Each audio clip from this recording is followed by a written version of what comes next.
Want to know the best vending locations for your vending machine business? In this video, I share exactly why schools are cash cows for any vending machine business, and I'm sharing tips to secure vending machine locations for a healthy vending machine business.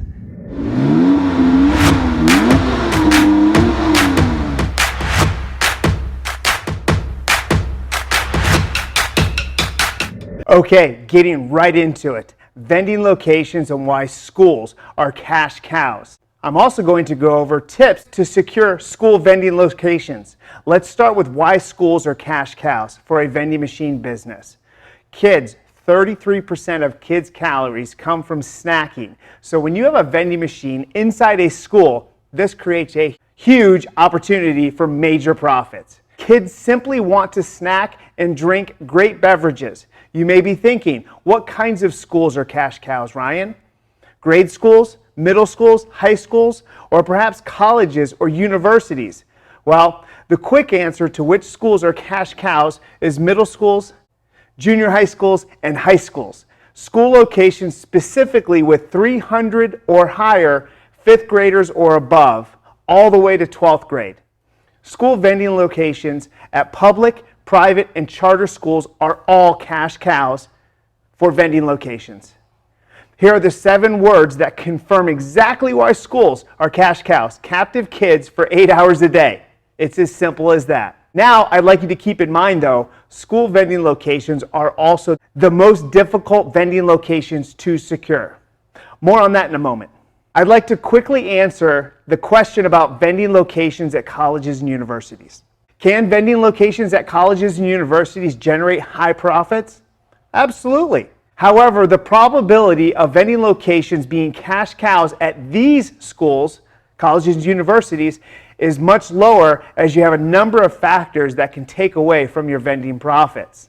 The biggest being that colleges and universities typically fall under some sort of RFP process. RFP meaning request for proposal, part of the federal procurement guidelines for facilities nationwide, for facilities all across the U.S. More on that in another video in the future. What this means is that a college or university locations for vending locations are already locked into some sort of contract with an existing vending company or a food and beverage company, therefore locking you out from the opportunity to place any machines there. So back to public and private and charter schools. How do you secure vending locations at these schools? Like I said, school vending locations are the most difficult locations to secure for a vending machine business. But also, they're the best vending locations, hands down. For private school vending locations, you'll often see that many private schools have removed their vending machines across the U.S. because they just simply don't want the junk food for their students. This obviously presents an enormous opportunity to offer something different, and that difference is a healthy vending machine business, a healthy vending machine opportunity at private schools. When done well, securing a private school as a vending location can easily be a reality.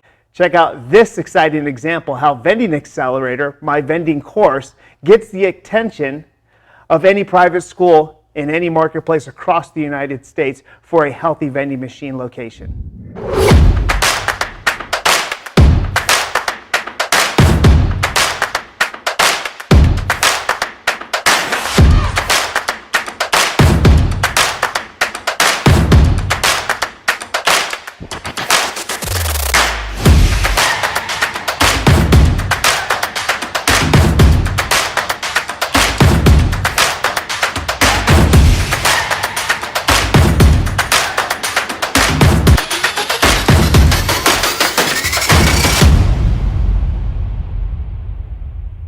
Now, for public school vending locations, this is a completely different animal.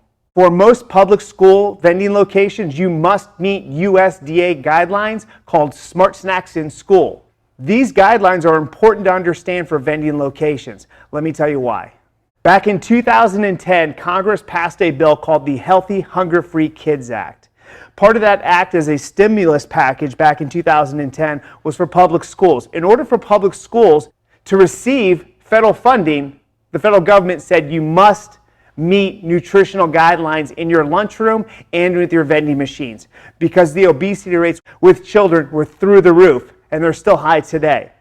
So fast forward to 2013, the USDA finally came out with lunchroom guidelines for public schools that wanted to accept this federal funding. It was millions of dollars, millions upon millions of dollars. And the USDA came out with these guidelines, said if you follow these guidelines, you can have the money. And then at that time, in 2013, it said in regards to vending machines that they had to be either removed or turned off until the USDA came out with vending machine guidelines called Smart Snacks in Schools. At that time in 2013, nobody knew what it was called. They just had the lunchroom guidelines. Fast forward to 2014, they came out with Smart Snacks in Schools. This was specific to vending machines, after-school programs, booster programs, and other money-making opportunities for the schools outside of the lunchroom program.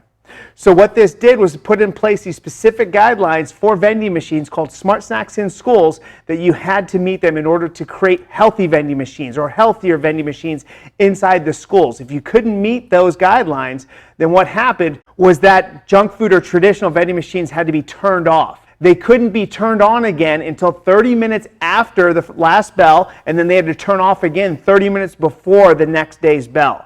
So literally, they were only on pretty much when kids weren't there.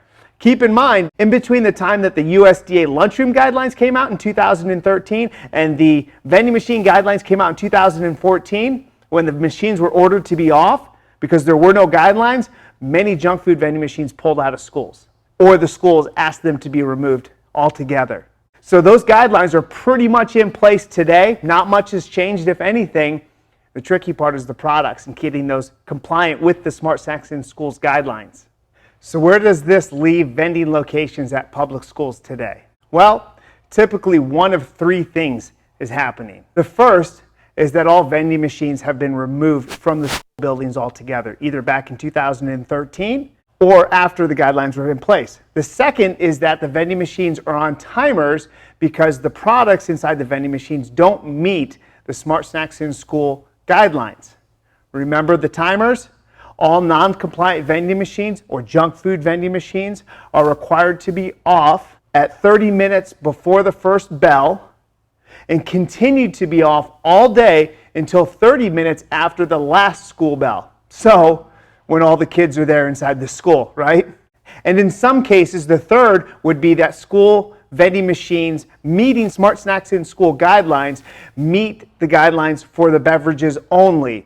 A great opportunity to bring in a snack-only vending machine, but there's a caveat to that we talk about inside of my course. So obviously, the most desired opportunity is when a public school has removed their vending machine program altogether, or their vending machines are on timers, which is essentially just as good as not have any vending machines on location at all. Thus giving you the opportunity to offer any public school the opportunity to have a healthy vending machine program installed and for free. Of course, that meets the Smart Snacks in School guidelines, resulting in a school location becoming a cash cow vending location at virtually any public school with more than, again, 300 plus fifth graders or above. Either way, allowing you to become the only vending machine program on during school hours available to kids all day. A healthy vending machine at a school vending location meeting Smart Snacks in School guidelines can generate anywhere from $750 per month to $3,000 per month. Don't believe me? Check this video out going right into public schools and how much money you can make with the vending locations at a school. Are you now convinced that schools are cash cows? If so, I want to hear from you. Or even if not, drop me a comment, ask me a question right now. Let's talk about this. Let's open up the conversation. This is a community. I want to hear your feedback on what I'm saying today. Folks, if you're interested in getting your machines into schools as a vending location and having a cash cow business from just 1, 2, 3, 4, or 5 vending machines, generating $2,000, $3,000, $1,000 a month, schools are where you want to be. I understand where we're at today with the coronavirus. All things do come to an end. And if you're a savvy investor, has the ability to wait for these schools to reopen but place the machines now, it's a great opportunity. I can help you do that and get into these schools. It's a great chance to do that. We can launch some powerful marketing in any marketplace. My system will stay on until we get you the locations that you need in order to create a cash cow business with school vending locations. Click below. There's plenty more information to learn. A lot more videos as well. Make no mistake about it, I'm looking for action takers to partner with. those who are ready to build a flexible, part-time, and wildly successful healthy vending machine business and right in your backyard that will generate a full-time income. If that's you, let's talk. Click the link below and get on my calendar. But it takes capital to invest. You can't do this with $0. So if you're willing to invest into your business, let's get on the phone soon to discuss. I want to understand where you are now, where you want to go, and if Vending Accelerator can bridge that gap for you with a healthy vending machine business. I have limited spots available each and every month as I often work one-on-one with my clients. So click below, watch the additional video that's required to get on my calendar, and let's have a conversation soon. Be sure to check out these videos that will help probably convince you even more that Vending Accelerator and building a healthy vending machine business is the right business for you in today's time. I'm Ryan O'Keefe. I hope that you enjoyed this video, and I look forward to hopefully talking with you soon.